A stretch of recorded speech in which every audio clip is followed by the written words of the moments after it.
Hi everybody, this is Harriet Kamendi. Today we are going to explore cannabis and addiction.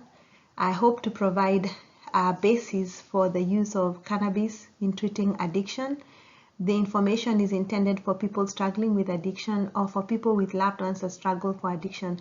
And if you're here just to have fun and learn something new, then you will also find something there into.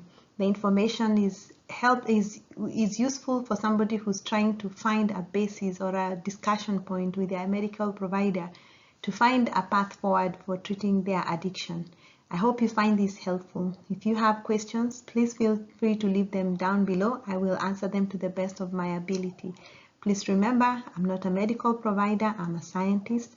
So all I'm going to give you is a biochemical and a scientific base for pursuing cannabis to treat addiction.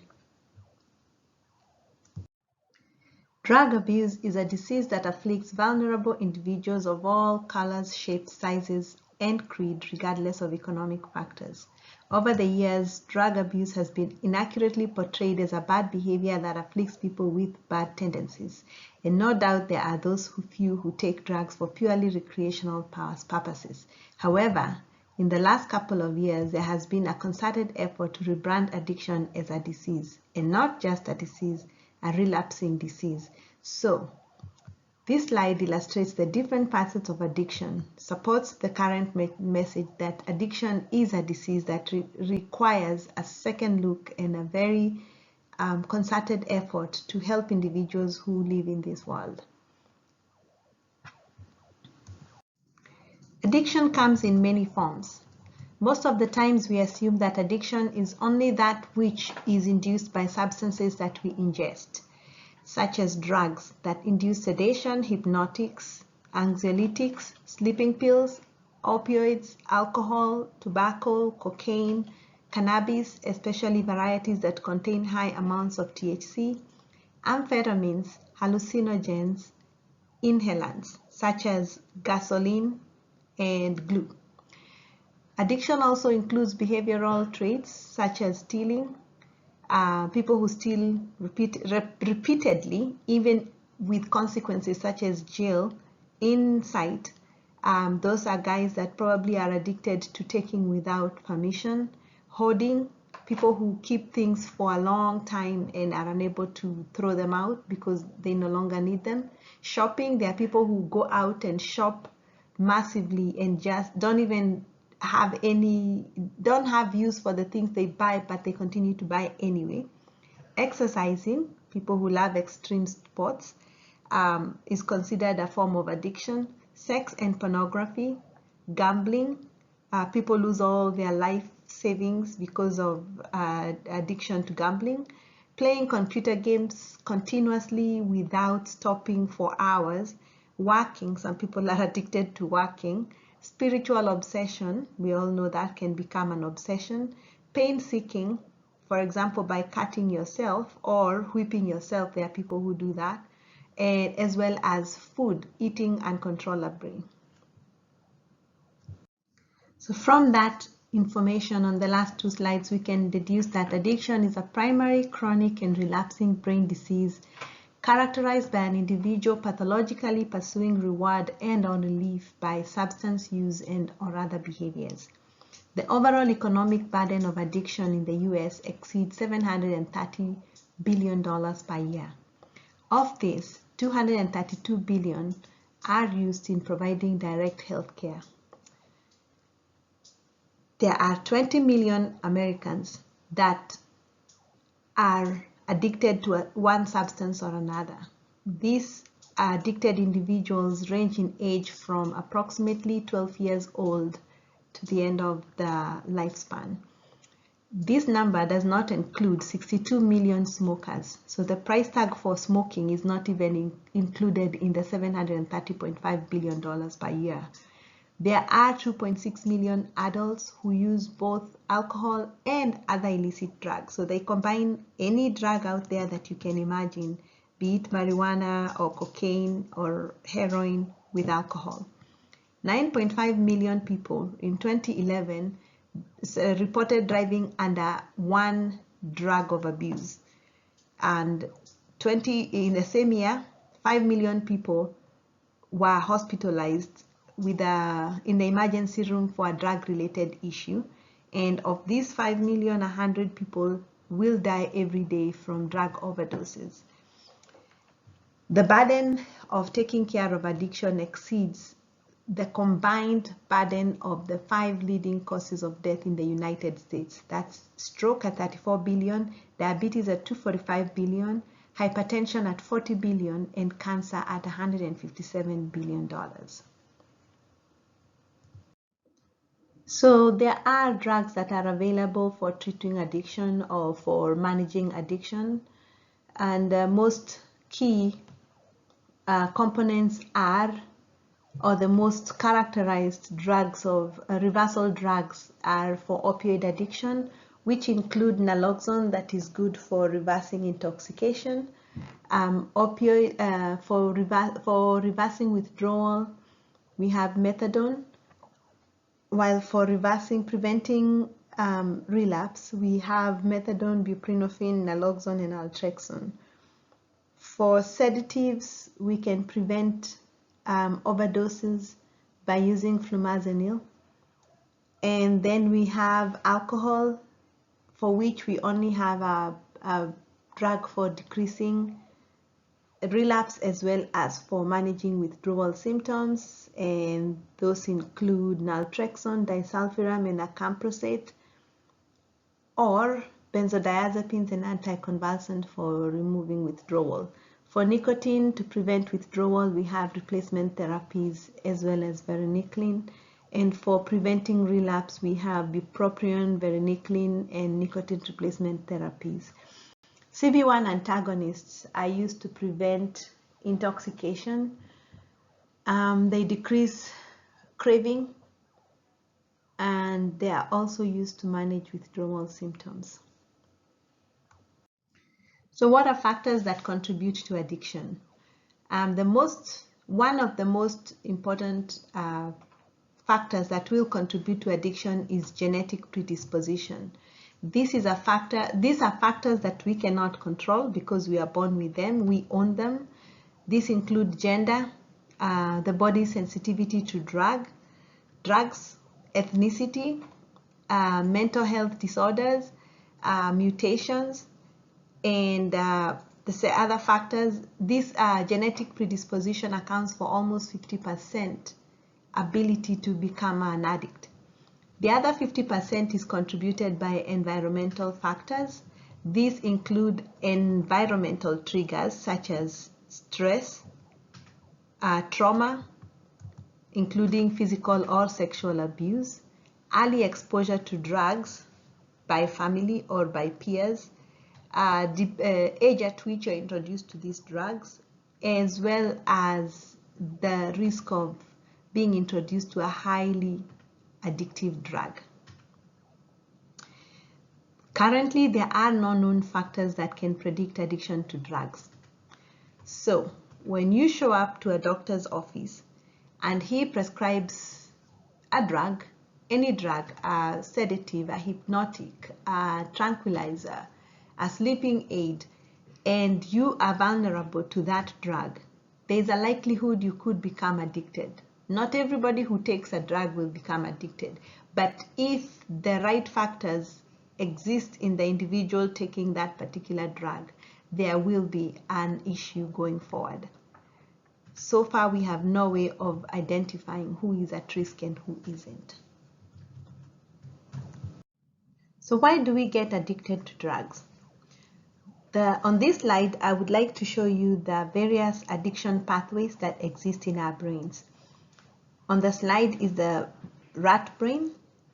To the right is the brainstem and the spinal cord region. To the front is the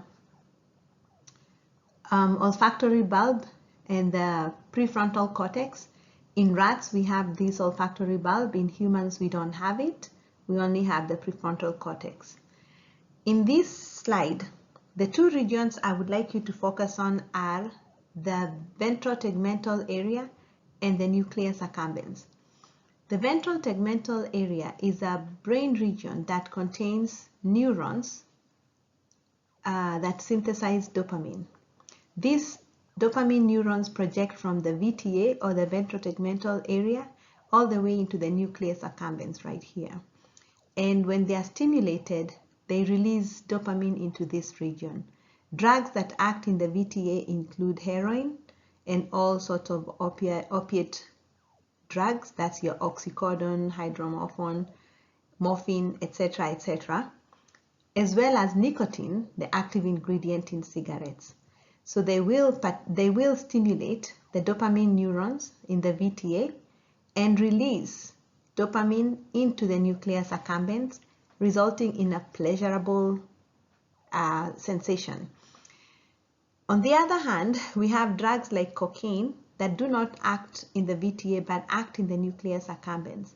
What do they do here? They will prevent dopamine from being broken down and so prolong its effects in the nucleus accumbens regions. Under normal circumstances, a neurotransmitter or a chemical like dopamine is released into the nucleus accumbens, it induces its effects, and then it is quickly removed to prevent it from overactivity. In the case of cocaine, it shuts down the removal process and allows the dopamine to linger there. What happens is you have an increased sensation of pleasure. THC in marijuana, which is the active ingredient that causes intoxication, acts within the VTA region to stimulate the release of dopamine into the nucleus accumbens. In the same plant, we do have cannabidiol or CBD, which also acts in the VTA. However, it does not stimulate the release of dopamine or the synthesis of dopamine and its subsequent release in the nucleus accumbens.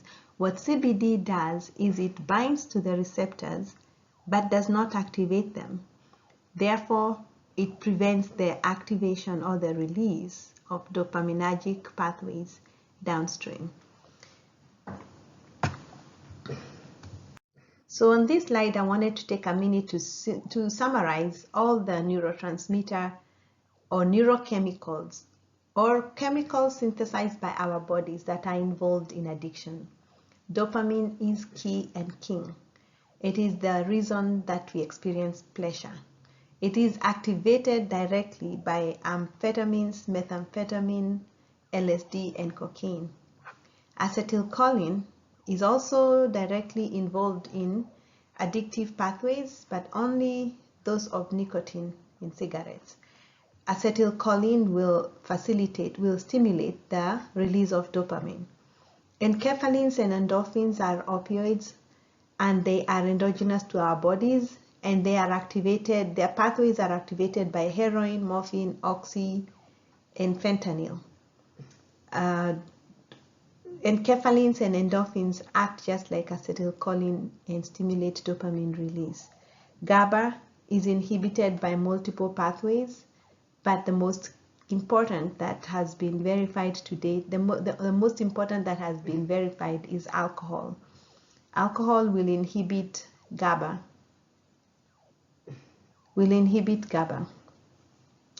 Endocannabinoids are activated by THC.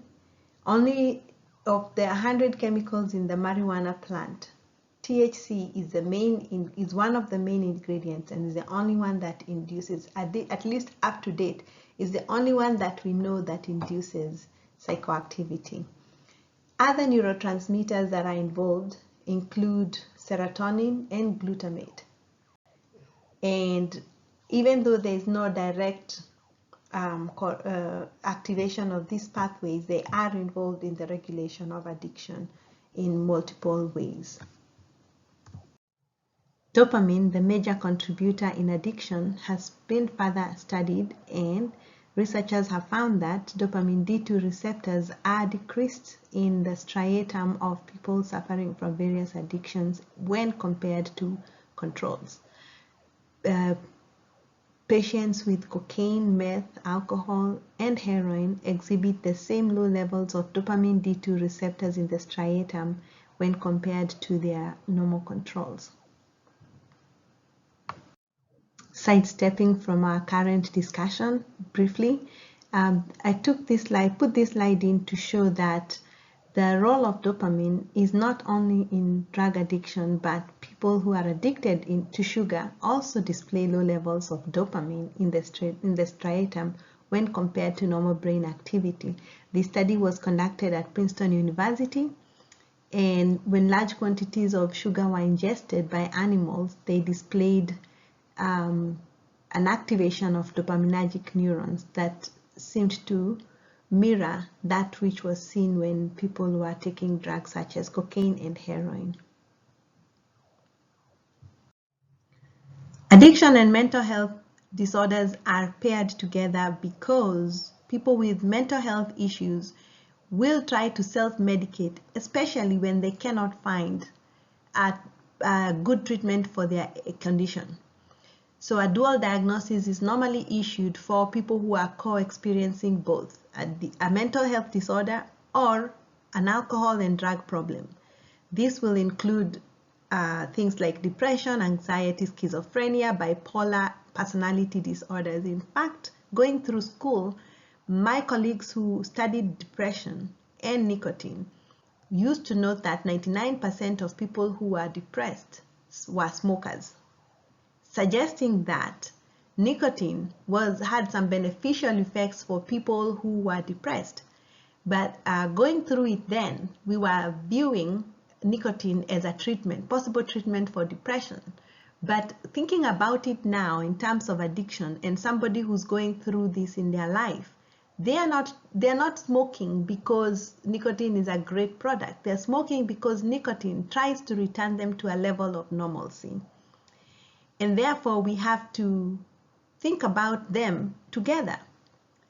And why is this actually even more critical? Because to date, we know that 53% of drug abusers are likely to have at least one serious mental illness.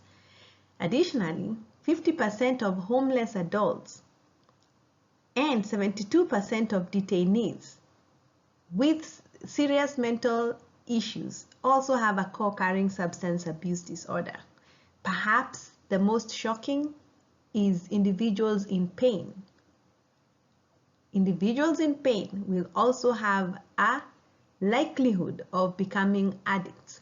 In fact, in 2009, about 17% of people who were prescribed pain relievers started using drugs of abuse. And this is shocking on two separate levels, because everybody who goes into a hospital experiences any kind of treatment that involves pain will come out, and 17 out of 100 will become drug abusers. Think about our teenagers who are playing sports in schools. Think about our athletes who participate in sports in the outside world. Anytime they are injured and they show up in the hospital, they have a 17% chance of becoming an addict. That should give us pause, and that should make us wonder how to address this issue. So why is dopamine and addiction so tightly paired? There are several theories out there. Today we'll focus on the neurotransmitter theory and leave the immune theory for a different day. So the neurotransmitter theory revolves around dopamine and serotonin deficits. Both dopamine and serotonin are implicated in mental health disorders and now in addiction. So dopamine deficit is associated with lack of pleasure. It's also associated with movement disorders. It's characterized by decreased amounts of dopamine, transporter functions. A transporter is a protein that allows or moves dopamine in and out of the space where it's supposed to act. Or the postsynaptic receptor changes, and receptors are proteins that enable the responses, dopamine responses, to take place. On the other hand, serotonin deficits are associated with OCD symptoms as well as impulsive behavior such as suicide and aggression. It is characterized by low levels of serotonin as well as low levels of serotonin cell activity and receptors. Both dopamine and serotonin deficits are associated with depression and craving. And in fact, most drugs that are used to treat these conditions include serotonin-based and dopamine-based drugs. The endogenous endocannabinoid system will be the focus of this presentation going forward. The endogenous endocannabinoid system is implicated in everything, including rest, digest, emotions, sleep, all necessary functions of the body. It consists of two distinct systems, the endocannabinoids themselves, or the neurotransmitters or the neurochemicals, and the endocannabinoid receptors, or the proteins that enable these effects to take place. The cannabinoid receptors are several in the class. They are all not very clear. They are not very clearly understood, but they are known, and some of them very well studied. They include the CB1 receptor, CB2 receptor, cannabinoid 1 and cannabinoid 2 receptors, G protein coupled receptor 19, 55, and 115. They are expressed in the brain, in various body organs, in connective tissues, in glands, and in immune cells. The endogenous endocannabinoids, or the chemicals themselves, the neurochemicals, include anandamide and 2-arachidonylglycerol. These are the two major ones and very well studied, although not completely understood. Others include dopamine, 2-arachidonyl dopamine, 2-arachidonyl serotonin, oleoyl amide, and palmitoyl amide. They are synthesized on demand from cell membranes, cell membrane components, that's the arachidonic acid in the cell membrane, by the actions of several enzymes in the membrane.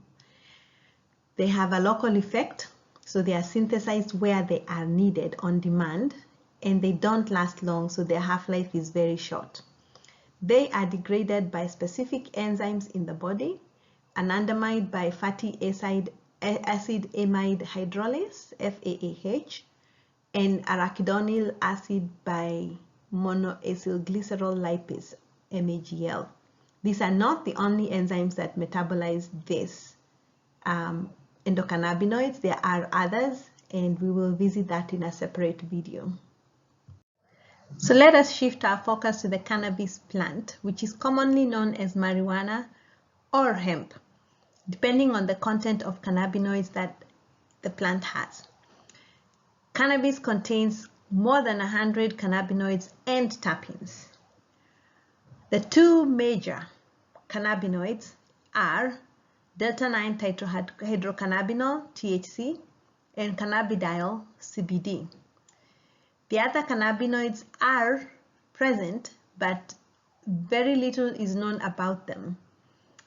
We still continue to study THC and CBD and are still learning a lot of pharmacology of these two compounds and their activities and their therapeutic capabilities, as well as liabilities. So delta-9-tetrahydrocannabinol, or THC, is a major psychoactive cannabinoid. When you take cannabis, when you smoke, ingest a cannabis product and you feel high, you go high, you have probably ingested a plant that contains, a plant species that contains a high amount of THC. It is a partial agonist of the CB1 and CB2 receptors. THC in particular activates CB1 receptors and causes the high. It also activates CB2 receptors, but little is known about the activities of THC at the CB2 receptor. THC acting via CB1 stimulates the endogenous noradrenergic pathway, the fight-or-flight pathway, and is known to induce pain relief. Current indications in the marketplace include antiemetic properties, antioxidant properties, appetite improvement, chronic pain, and muscle pain relief. two synthetic cannabinoids are in the marketplace, dronabinol and nabilon. Cannabidiol, on the other hand, is non-psychoactive and will not give anybody a high, and that's because it has little to no affinity for the CB1 receptor, which is responsible for the addictive properties of THC. It also does not activate CB2 receptors. It is a promiscuous compound because it activates other receptors while inhibiting others. So it does block GPR55 and TRPM8, or the cold receptor. It inhibits and prevents their activation.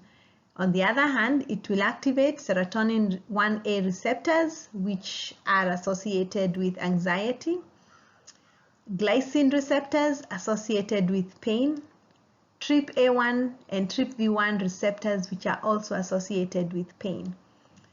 The CBD is known to inhibit the metabolism of anandamide through inhibition of fatty acid amide hydroxylase, which is the enzyme that breaks down anandamide once its activity is completed. Cannabidiol primarily exerts anti-inflammatory effects. The major pathways involved in this anti-inflammatory effects still remain largely unknown. They are under heavy study. There are also many clinical trials going on. I think at last count I'd counted 106, and they are looking for everything for whether cannabidiol is effective in treating stroke, children's epilepsy, Fragile X, Alzheimer's disease, pain, etc., etc. There are no synthetic CBD compounds. However, the FDA recently, or in 2018, the FDA approved the first herbal cannabidiol preparation for the treatment of drug-resistant epilepsy. So, let us get to the gist of this presentation. Can cannabis help with addiction? The short answer is yes. The long answer will be explained by how these neurotransmitter pathways intersect with the addiction nuclei. The first thing we need to do is point out the addiction nuclei, and they include the VTA, the hypothalamus, the nucleus accumbens, the cortex, and the hippocampus. As you can see, in those nuclei that I've just mentioned, opioid receptors, denoted as small diamonds, are present in those nuclei. Endocannabinoid pathways, particularly CB1 initially, can be denoted by the change in the grayscale. Finally, the CB2 receptors, the second major receptor, can be seen in red in the same nuclei, suggesting that endocannabinoid and opiate mechanisms do intersect at some point in addiction nuclei. Before we exit this slide, I would like to point out pain pathways, because as you all know, when you're in pain, you cannot experience pleasure. So when pain nuclei are activated, the same mechanisms that are involved in addiction will also be activated. The major pain nuclei include, in addition, the PAG, the DRN, the locus coeruleus, the nucleus of the solitarius, and the nucleus ambiguus. All these nuclei are involved in pain, in addition to the VTA, the nucleus accumbens, and the cortex and the hippocampus, suggesting that all these nuclei do play a role in addiction as well as in pain and pleasure, and that the endocannabinoid system intersects with the opioid pathways. And from what we saw in the previous picture, the same nuclei also contain dopamine, and the same nuclei also contain serotonin neurons, so they will be intersecting on and off.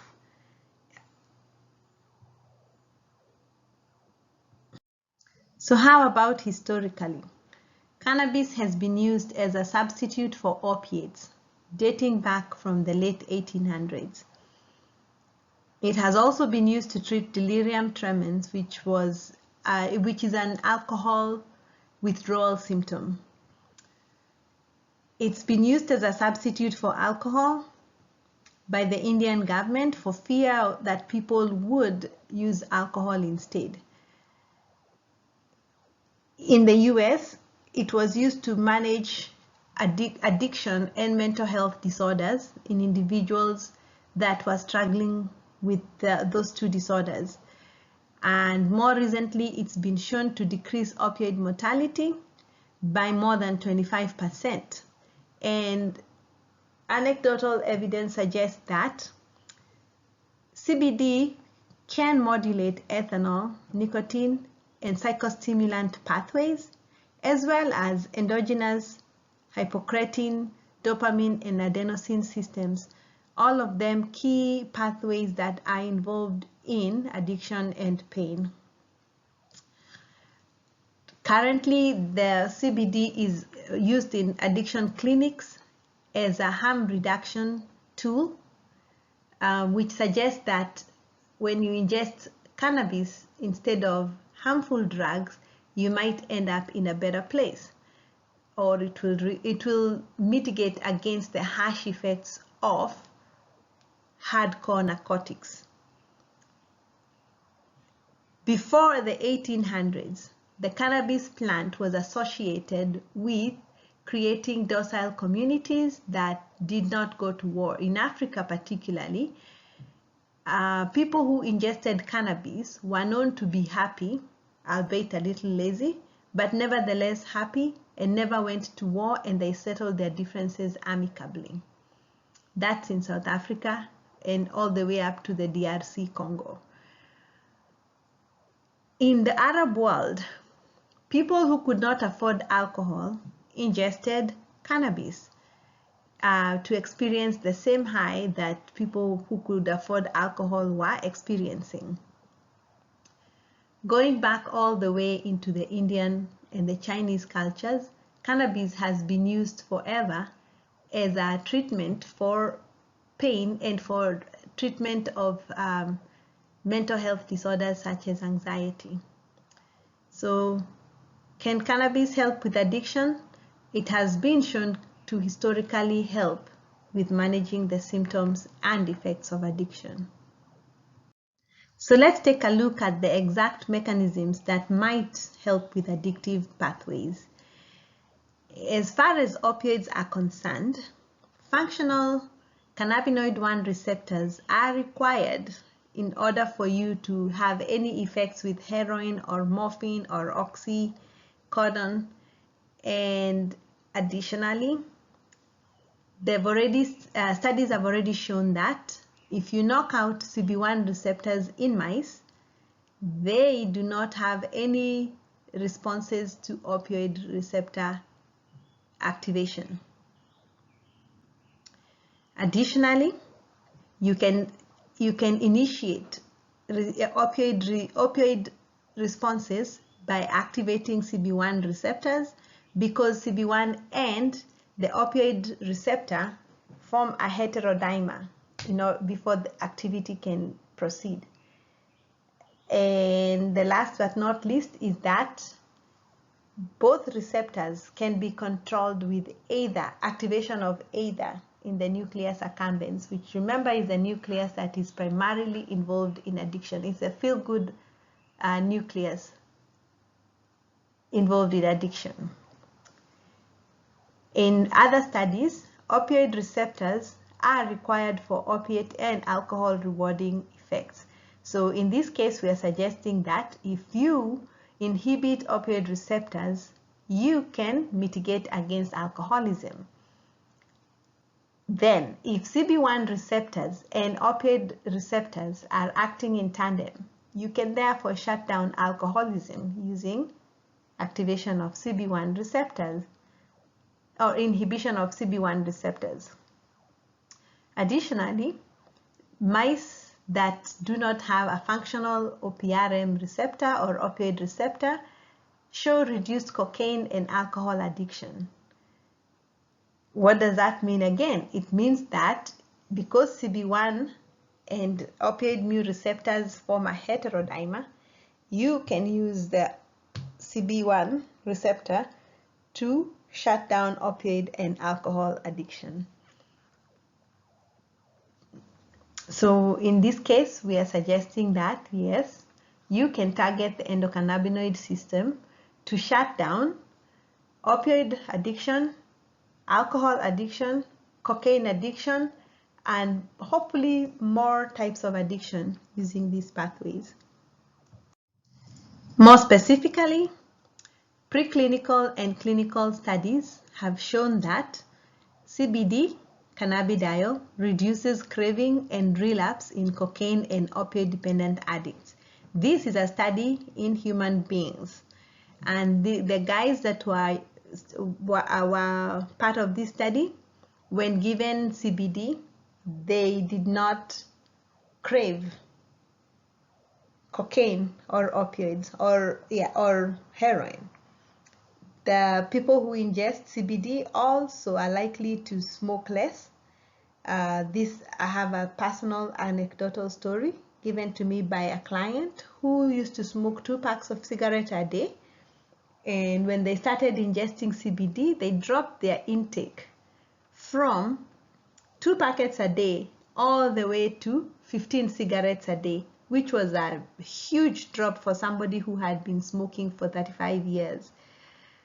CBD also decreases acute memory and psychotomimetic effects of THC. So when you feel high and you don't remember what you experienced last night after you smoked THC, if you take CBD before, those particular experiences you will not remember them, and therefore it's unlikely that you will smoke THC again. CBD also decreases neurodegeneration of neurons in the hippocampus and the cortex following binge alcohol ingestion. So those people who binge drink, end up with brain damage in the hippocampus and in the cortex. And ingestion of CBD will prevent that neurodegeneration. It also reduces problems related to cocaine and methamphetamine. Therefore, people who are taking CBD will reduce their craving, will reduce withdrawal effects, they will not be impulsive or experience any paranoia. CBD can help with managing the symptoms of addiction. So there are 3 major takeaways from this presentation. One is that addiction, pleasure, and pain pathways share brain nuclei, neurotransmitters, and molecular mechanisms. Although I did not present any information on pain pathways, in a follow-up presentation, I will explain how pain intersects with addiction and, of course, pleasure. The second takeaway point is that dopamine is a primary neurotransmitter involved in addiction and mental health. Dopamine and its receptors, when not adequately expressed, will result in a mental health issue and or addiction. And that addiction is sometimes a response to the low levels of dopamine with individuals trying to self-correct so that they can go back into the normal zones. The last point is that cannabidiol are one of the cannabinoids in the cannabis species.